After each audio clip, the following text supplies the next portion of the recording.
पण या ठिकाणी आता सागरी पोलीस स्टेशन या ठिकाणी आपण उभे आहोत।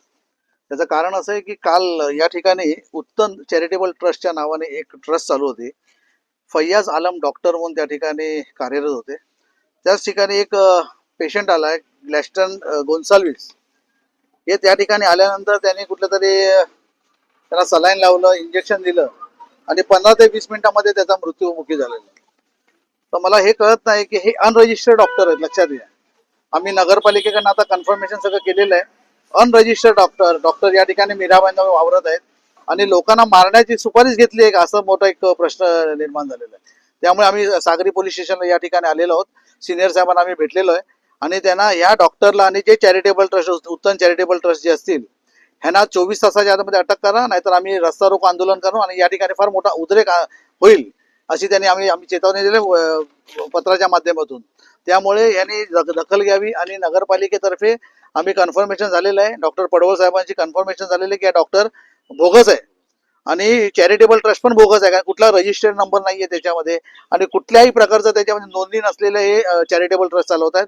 याने मग गव्हर्नमेंटला पण कुठेतरी फसवत आहेत। त्यामुळे याच्यावर कठोर कारवाई व्हायला पाहिजे, फौजदारी गुन्हा दाखल व्हायला पाहिजे अशी आमची भूमिका आहे। त्यामुळे स्थानिक लोक यांना आम्ही महाराष्ट्र मनसेना किंवा आमची शर्मिला मॅडम असतील, इथे पक्षापेक्षाचा कुठला काही संबंध नाही, आम्ही माणुसकी नात्याने या ठिकाणी आलेलो आहे। त्यामुळे 24 तासामध्ये याच्यावर गुन्हा दाखल नाही झाला तर या ठिकाणी फार मोठं उद्रेक होईल, हे तुमच्या या व्हिडिओच्या माध्यमातून सांगतो। परवाच्या रात्री जी घटना घडली, जो ग्लॅस्टन गोन्साल्विस नावाचा जो आमचा एकदम 32 वर्षाचा जो तरुण मुलगा आमच्यामधून निघून गेला, त्याच्यामुळे आमची लोक खूप दुःखी झालेले आहेत।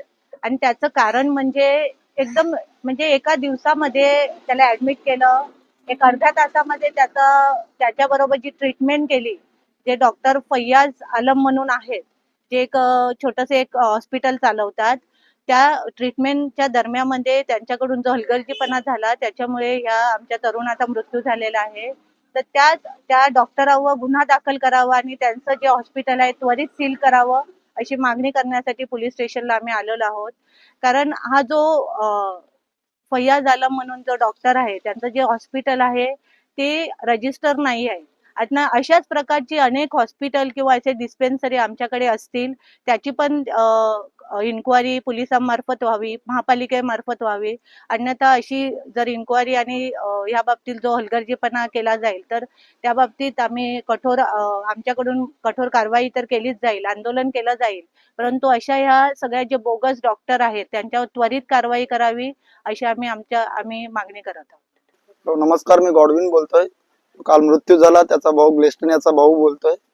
मला या व्हिडिओतून हे सांगायचं आहे की जे माझ्या भावाच्या बरोबर झालं ते इतरांच्या बरोबर होऊ नये, म्हणून असे जे बोगस डॉक्टर जे आपल्या गावामध्ये येऊन फसवणूक करत आहेत त्यांच्यावर कारवाई व्हावी हीच माझी विनंती आहे।